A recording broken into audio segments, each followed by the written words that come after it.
out with a recap of what happened last night in Florida high school football, in particular the Jacksonville area. Jacksonville has four teams in the playoffs, and all four teams won last night. First off, you have perennial power Jacksonville Bulls.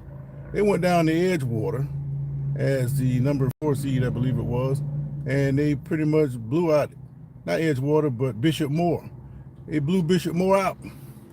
Bishop Moore, they were overmatched, and the reason why Bulls was such a low seed is because they had such a tough schedule, and they started out 0-4, and the point system just didn't work in their favor.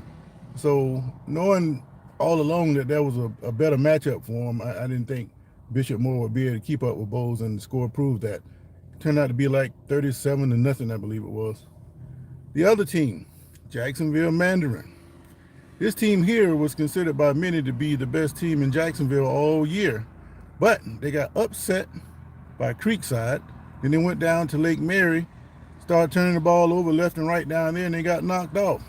Okay, they won a few games, then they came up against Bartram Trail. As I said before, Bartram Trail, up to that point, I had seen everybody else, and I thought that Bartram Trail was the best team that I had seen all year, and that they would beat Mandarin despite the lofty expectations people were giving to Mandarin. Well, in the final game of the year, Bartram Trail knocked them off, just like I thought they would, and that put Bartram Trail on a run that took them to the Panhandle, where they knocked off first Navarre, then they took out Niceville to earn their way back to Gainesville-Buchholz, who blew them out 44-7. Now, Bartram Trail had probably the toughest schedule in the whole area. They ended up losing 4 games, but all the games that they lost were to undefeated teams. They took on IMG Academy, and I don't really consider that a high school football team, but whatever. They played pretty well against them. They lost to St. Augustine 34-31, and they lost to Daytona Beach Mainland. Mainland also qualified for the semifinals last night, so you can see that Bartram Trail had a pretty tough schedule. Well, I thought that it would be a great game if they had a chance to get down and play Buchholz again. Well, they went over there last night, and they played pretty well, but Buchholz pulled away from them. You know, they give up 7 less points and they scored 10 more, but when you start talking about 37 points, that's a long way to come back from. So that lets you know that that was not a fluke. Buchholz was the better football team. Now, I had seen St. Augustine before I saw Buchholz, and St. Augustine, they were considered the number 1 team in the Jacksonville area, and after watching them play, I can understand why. You know, I thought Bartram Trail was, but they beat Bartram Trail, and they took apart Clay County, and this team here was undefeated, and I didn't see any holes in their game that kind of remind me of Buchholz. But when I saw Buchholz, I knew right then that Buchholz was the best team that I've seen all year. I even put out a short saying to the rest of the teams in the 4S bracket, be warned, if you can't tackle those little guys and you can't run the football, you're not going to beat Buchholz this year, and it's just as simple as that. And after dispatching Bartram Trail last night, they took the number 1 seed down into the semifinals. Now, before I get too far into the semifinal thing, let me go ahead and tell you about St. Augustine. St. Augustine, they were, like I say, the number 1 team in the Jacksonville area, and they welcomed Fort Walton Beach Choctawhatchee come in last night, and they ended up knocking Choctawhatchee off 35-26. Pretty competitive game, but they couldn't really stop St. Augustine, and when Choctaw had a chance to make some plays late, they didn't do it. But it was clear that St. Augustine is a good touchdown, better team than what Choctaw was. But like I say earlier, it's the first time I've seen Choctaw come down to the area. They came down here in '89, and when Middleburg had Allen Hall, and he knocked them off in the first round. And I mentioned that to say that St. Augustine started the playoffs this year by beating Middleburg. So everything tends to go in the circles, and it seems to continue to do so every particular year. So I mentioned St. Augustine, Bartram Trail, Bowles, and Mandarin. I didn't tell you what happened to Mandarin. Mandarin ended up getting on a run. They went to the Orlando area 3 weeks in a row This time they went to Sanford to take on Seminole, and they edged them out last night. I believe it was 28-24. So that earned them a trip to the semifinals. So all the teams in Jacksonville that got into the playoffs, with the exception of Bartram Trail, advanced to the semifinals. Now here's what's different about Florida high school football. They started this a couple years ago. Instead of following a bracket, and this is the way the bracket is going to go, when the team makes the semifinals, they reseed you. So St. Augustine, they kept the number 1 seed, as did Buchholz. St. Augustine is going to take on Fort Myers Dunbar at home. Buchholz is going to bring in Perennial Power Lakeland at home. Bowles has to go all the way down to Miami to take on Miami Norland, and Mandarin is going to take on Monarch down in Fort Lauderdale. So it's going to be a pretty competitive semifinals, and Jacksonville is representing themselves well. Now keep in mind, there's only 2 teams that ever won a state championship publicly in Jacksonville. Raines has like 3 championships. Mandarin finally broke through with 1 of their own. But everybody else, they don't have any football championships in the public schools, and it's pretty much because of the way that the brackets are. For years, the way it was done, and North versus South, if you look at the best team in Miami, they don't have to play generally outside of the city until they make it to the semifinals. That was never the case with Jacksonville. You had to go up to Panhandle, you had to deal with Orlando, maybe Daytona, but you were going on the road. Miami teams didn't have to do that. So only team, if you were the best team in Jacksonville, you can expect to hit the road at some point. Miami, you didn't have to leave the city until you got to the semifinals. And that played a big part as to why Jacksonville schools don't have have very many state championships. Not to say that it would have made a difference if it was the other way around, because there's a lot of talent in South Florida, but Jacksonville, just the way things worked out for them, the brackets just weren't in their favor. But they have an opportunity to do something now. But let's transition now into college football.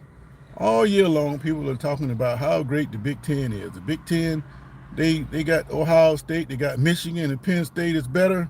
Well, Penn State, you know how they are. They classic front runners. You hit them in the mouth, they won't do nothing. It comes down to Michigan and Ohio State every year, as it will today. But there's a whole lot of drama going around between these 2 particular schools.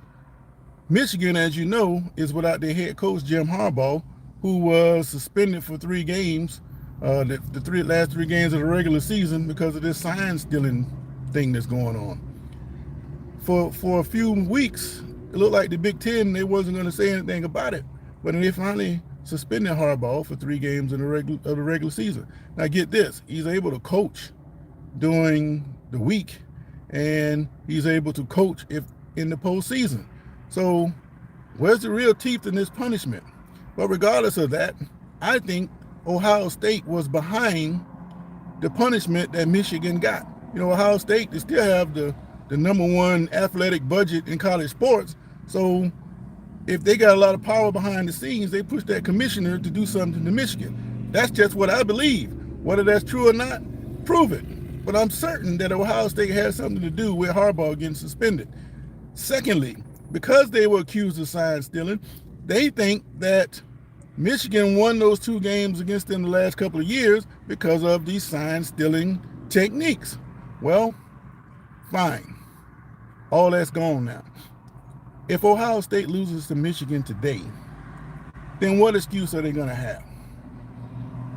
Are you going to say, well, you didn't steal our signs, but you know enough about us that you still beat us, so it's foul. They don't have any excuses.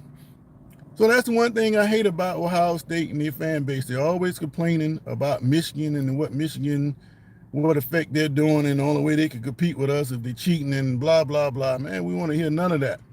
Michigan physically whipped Ohio State the last 2 years, and I'm thinking that they're going to physically whip them again today, regardless if Harbaugh is on the sideline. The work's done. He can put a cell phone call or a text message to somebody on the sideline and still have contact with his team. It doesn't matter. He can give a virtual pep talk before the game.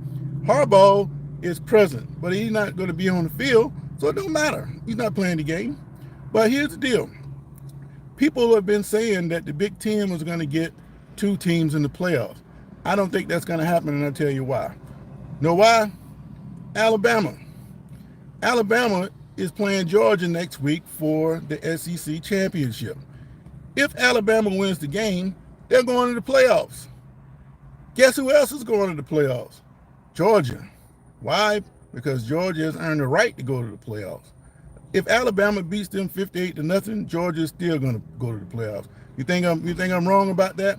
Well, if you get beat half to death like that in a situation, I think you shouldn't go to the playoffs. But history has shown us, they talk about the body of work. Georgia has won the last two championships convincingly, and the way they're playing, they're on a roll for the third straight. But if Alabama knocks them off, then you're going to end up having two SEC teams in the championship. You're going to have the Big Ten winner, and Oregon and Washington are going to compete next week for the Pac-12 championship. That is going to be your fourth team. So you're going to have two SEC teams, one Big Ten, one Pac-12. The only thing that could break that up if Georgia beats Alabama. If Georgia beats Alabama, then you might have a chance to get two Big Ten teams in. But I just don't see it happening. But if it does happen, you can just bet that Ohio State and Michigan are going to have a rematch in the first round of the playoffs. But that would be a fitting end to this drama with the sign stealing stuff and Harbaugh's career, which is probably going to end this year at Michigan. That would be a perfect way to end it, by whipping Ohio State twice. So look for that. So they're getting ready to kick off at 12 o'clock. There are a couple other rivalry games, Florida State, both teams without their quarterback. This is very huge for Florida State. They need to win that game. They've already leapfrogged Washington over Florida State because of the quarterback situation. I think Rodemaker eats capable quarterback to keep them moving. Maybe they can do some things in his style of play that might make Florida State a little bit tougher out, but that remains to be seen. But Florida is playing pretty good football despite their record. And in the rivalry game at home, they're going to be jacked up to play Florida State to try to ruin their season. It's going to be a tough one, but I think Florida State is going to edge their way out of this one, but it's going to be tougher than what most people think. So you have that rivalry game, Georgia and Georgia Tech. That's not going to be much of a big thing. And I think the rest of the rivalry games kind of pale in comparison to what you're going to see at 12 o'clock today between Michigan and Ohio State. So that's my take. The four high school teams here in Jacksonville have advanced, and Bartram Trail, they had a great run, but Buchholz, to me, I just don't see them getting beat. But they got a tall order next week when Lakeland Dreadnoughts and Bill Castle come to town, and that's probably going to be the biggest game to determine whether or not Buchholz can get their second state championship. But at any rate, I'm going to keep you posted with all of it. So until next time, this has been Sports for Real.